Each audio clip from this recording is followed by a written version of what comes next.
வணக்கம் மக்களை. நாம் இன்றைக்கி சென்னைக்கு பக்கத்தில் இருக்கக்கூடிய குருவாயூரப்பன் கோயிலுக்கு தான் நம்ம போகிறோம்.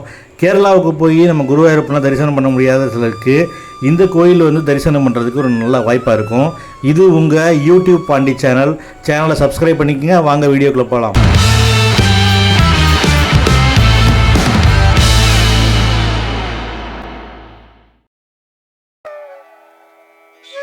சென்னைக்கு பக்கத்தில் காஞ்சிபுரம் மாவட்டத்தில் இருக்கக்கூடிய ஸ்ரீபெரும்புதூரில் சேத்ரோபஸ்னா அப்படிங்கிற இடத்துல உள்ள இந்த குருவாயூரப்பன் கோயில் ரொம்ப பிரம்மாண்டமாக கட்டப்பட்டிருக்கு. இந்த குருவாயூரப்பன் கோயிலுக்கு ஸ்ரீபெரும்புதூர் பஸ் ஸ்டாப்லேருந்து ஒரு 2 கிலோமீட்டர் நீங்கள் ஆட்டோலேயும் வரலாம், பஸ் ஃபெசிலிட்டியும் இருக்குது. நீங்கள் வந்து இந்த ஸ்டாப்பில் இறங்குனீங்க அப்படின்னா குருவாயூரப்பன் டெம்பிளுக்கு வந்து நீங்கள் சாமியை நல்லபடியாக தரிசனம் பண்ணலாம். இந்த கோயில் இருக்கக்கூடிய லொக்கேஷனை நான் டிஸ்கிரிப்ஷனில் தர்றேன். அது மட்டும் இல்லாமல் இந்த கோயிலை ஃபுல்லாக வீடியோ எடுத்து உங்களுக்கு தெளிவாக நான் காட்ட போகிறேன். இந்த வீடியோவை நீங்கள் ஃபுல்லாக பாருங்கள்.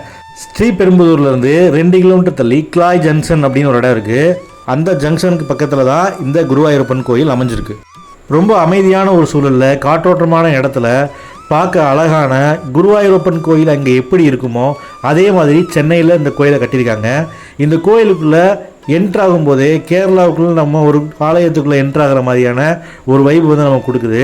கேரளாவில் இருக்கக்கூடிய ஆலயங்களைப் போலவே உயரம் குறைவான ஓடுகளால் செய்யப்பட்ட கூரைகளோட குறுகலான கதவுகளை உடைய மரக்கதவுகளால் அமைக்கப்பட்ட கேரள கட்டடக்கலை வடிவமைப்புடைய இந்த கோயில் கட்டப்பட்டிருக்கு. குருவாயூரப்பன் கோயிலுக்கு 2 என்ட்ரன்ஸ் இருக்குது. நீங்கள் பார்த்துக்கிட்டு இருக்கக்கூடிய இந்த பகுதி தான் முன்பகுதி. இந்த பகுதி வழியாக உள்ளே வந்தோம் அப்படின்னா இங்கே கொடிமரம் இருக்கும். கொடிமரத்தை நம்ம தரிசனம் பண்ணிவிட்டு அதை கடந்து பலிபீடம் இருக்கும். அதை தாண்டி நம்ம கோயிலுக்குள்ளே நம்ம தரிசனம் பண்ணுறதுக்கு உள்ளே நுழையலாம். கொடிமரத்தை நம்ம வணங்கிட்டு அதுக்கு பக்கத்தில் இருக்கக்கூடிய பலிபீடத்தை தாண்டி நம்ம ஆலயத்தை தரிசனம் பண்ணுறதுக்கு உள்ளே நம்ம போகலாம். அங்கே ரொம்ப அமைதியாகவும் கூட்டமும் ரொம்ப இல்லாமல் ஒரு சில பேர் மட்டுமே இருந்ததுனால எங்களால் ரொம்ப பீஸ்ஃபுல்லாக சாமி கும்பிட்டு வர முடிஞ்சிச்சு. அங்கே இருக்கக்கூடிய ஒரு அமைதியான வைப்பு எங்களுக்கு ரொம்ப ஒரு சந்தோஷமான ஒரு சூழலை கொடுத்துச்சு. கோயிலுக்கு எதிரில் இருக்கக்கூடிய ஆமையின் மீது அமைக்கப்பட்ட இந்த விளக்குகள் ரொம்ப உயரமாக இருந்தது. கல்லால் செதுக்கப்பட்ட இந்த தூணில் விளக்குகளை ஏற்றுறதுக்கான ஒரு அமைப்புகள் இருந்துச்சு. அதில் திரிகளும் போட்டிருந்தாங்க.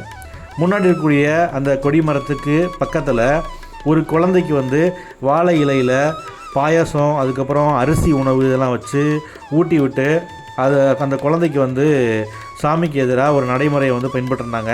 இது கேரளாவில் குழந்தைகளுக்காக பண்ணக்கூடிய ஒரு நடைமுறை அப்படின்னு சொல்லியிருந்தாங்க.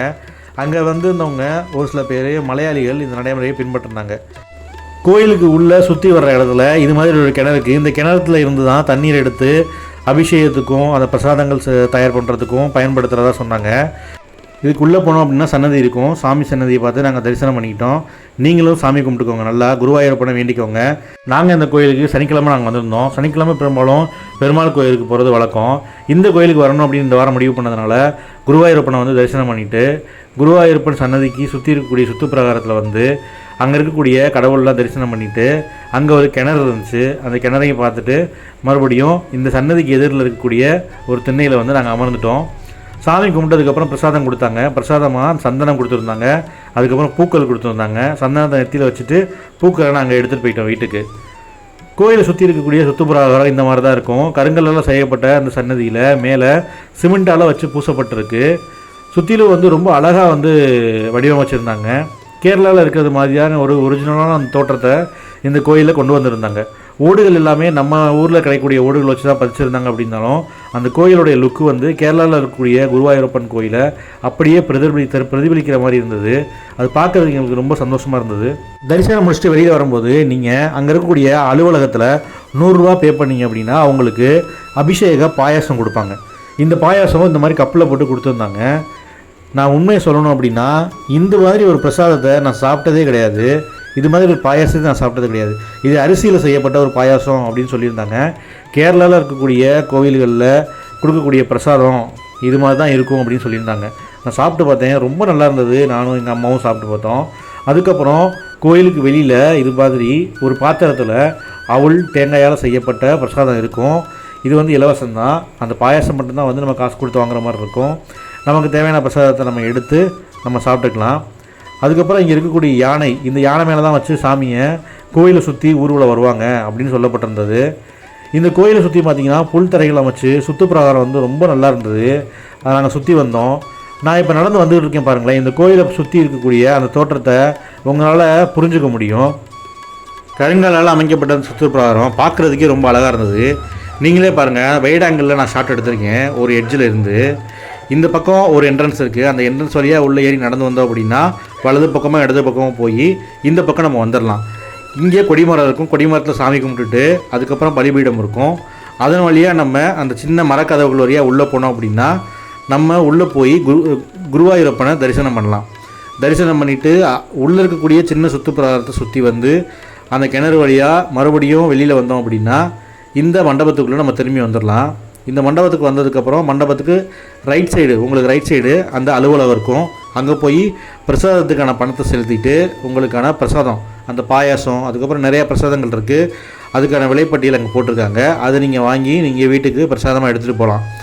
இங்கே வெயில் காலம் இருக்கும் அப்படிங்கும்போது சுடும் அப்படின்றதுனால கால் சுடாமல் இருக்கிறதுக்கு இந்த மாதிரி வந்து சணலில் செய்யப்பட்ட சாக்கு விரிச்சிருக்காங்க. அதுமாரி தண்ணியும் ஊற்றி வச்சுருக்காங்க. நீங்கள் கோயிலை சுற்றி வரும்போது உங்களுக்கு வந்து கால் சுடாது. இதுமாரி நீங்கள் நடந்து வரலாம். அது ஒரு வகையில் ரொம்ப உதவியாக இருந்தது. கோயிலில் வந்து இது ஒரு நல்ல தாட்டாக இருந்தது. மீனாட்சி அம்மன் கோயிலே இது மாதிரி தான் இருக்கும். அதே மாதிரி இங்கேயும் இந்த மாதிரி வச்சுருந்தாங்க. இந்த கோயில் பார்த்த உடனே யாருக்குமே வந்து இங்கே ஒரு ஃபோட்டோ எடுக்கணும் கண்டிப்பாக ஆசை இருக்கும். அது மாதிரி தான் இங்கே வந்திருந்தவங்க நிறையா பேர் ஃபோட்டோஸ் எடுத்துக்கிட்டு இருந்தாங்க. ஏற்கனவே மரக்கதவுகள் பக்கத்துலேயும் இந்த மாதிரி கோயிலை சுற்றியும் அமர்ந்து ஃபோட்டோஸ் எடுத்துக்கிட்டு இருந்தாங்க. நான் அங்கே இருந்தவங்கள்ட்ட கேட்ட வரைக்கும் இந்த கோயிலை சுற்றியும் விளக்குகள் ஏற்றுவாங்க அப்படின்னு சொல்லியிருந்தாங்க. ஒரிஜினலாகவே குருவாயூரப்பன் கோயிலில் கேரளா இருக்குது இல்லையா, அங்கே வந்து கோயிலை சுற்றி விளக்குகள் ஏற்றக்கூடிய வழக்கம் இருக்குது அப்படின்னு நான் கேள்விப்பட்டிருக்கேன். அந்த பெரிய குருவாயூரப்பன் கோயிலுக்கும் நான் போனது கிடையாது. இப்போ தான் முதல் தடவை இந்த குருவாயூரப்பன் கோயிலுக்கு வந்திருக்கேன். அதனால் எனக்கு ரொம்ப சந்தோஷமாக இருந்துச்சு.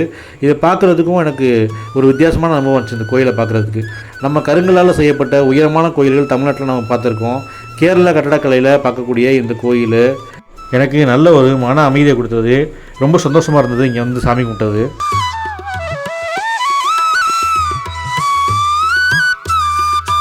நாங்கள் தாம்பரத்துலேருந்து இந்த கோயிலுக்கு நாங்கள் கிளம்பி வந்திருந்தோம். தாம்பரத்துலேருந்து ஸ்ரீபெரும்புதூருக்கு பஸ்ஸில் வந்திருந்தோம். 583 அப்படிங்கிற நம்பர் உள்ள பஸ் வந்து 20 நிமிஷத்துக்கு ஒரு பஸ் இருக்குது.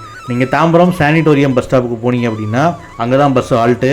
அங்கேருந்து தாம்பரம் வழியாக முடிச்சூர், பழைய பெருங்குளத்தூர் இது வழியாக வந்து ஸ்ரீபெரும்புதூருக்கு வந்துடும். நீங்கள் ஸ்ரீபெரும்புதூர்லேருந்து ஒரு ஆட்டோவோ பஸ்ஸோ பிடிச்சி நீங்கள் இந்த கிளாய் ஜங்ஷன் அப்படின்ற இடத்துக்கு வந்துட்டீங்க அப்படின்னா அங்கேருந்து ரொம்ப பக்கத்தில் நடந்து வர தூரத்தில் தான் அந்த கோயில் இருக்குது. இந்த கோயிலுக்கு நீங்கள் நடந்து வந்துடலாம். இப்போ இந்த கோயிலில் இன்னமும் அந்த பாதைகள் அமைக்கிறது இந்த மாதிரியான வேலைகள் நடந்துக்கிட்டு இருக்குது. ஆனால் கோயில்லையும் இன்னும் ரெனோவேஷன் ஒர்க்லாம் போயிட்டுருக்கு அப்படின்னு சொல்லிட்டு இருந்தாங்க. அதுபோக நீங்கள் கோயிலுக்கு வந்தீங்க அப்படின்னா 12 மணிக்கு 12:30க்கெலாம் வந்து அன்னதானம் வழங்குவாங்க அப்படின்னு சொல்லியிருந்தாங்க. நீங்கள் வர நேரத்துக்கு அன்னதான பிரசாதம் கிடச்சிது அப்படின்னா நீங்களும் சாப்பிட்டு பார்க்கலாம். கோயிலுடைய அட்ரஸ், லொக்கேஷன் டிஸ்கிரிப்ஷனில் இருக்குது. இந்த வீடியோ உங்களுக்கு ரொம்ப யூஸ்ஃபுல்லாக இருக்குன்னு நினச்சிட்டு இருக்கேன். கண்டிப்பாக நீங்கள் போய் விசிட் பண்ணி இங்கே தரிசனம் பண்ணி பாருங்கள். உங்களுக்கு நினச்சது எல்லாமே கண்டிப்பாக நடக்கும்னு நான் நம்புகிறேன். நம்ம யூடியூப் பாண்டி சேனலை சப்ஸ்கிரைப் பண்ணுங்கள் மக்களே. வீடியோ பிடிச்சிருந்துச்சு அப்படின்னா லைக் பண்ணுங்கள். ஃபேமிலி மெம்பருக்கு இந்த வீடியோ ஷேர் பண்ணுங்கள். தேங்க்யூ.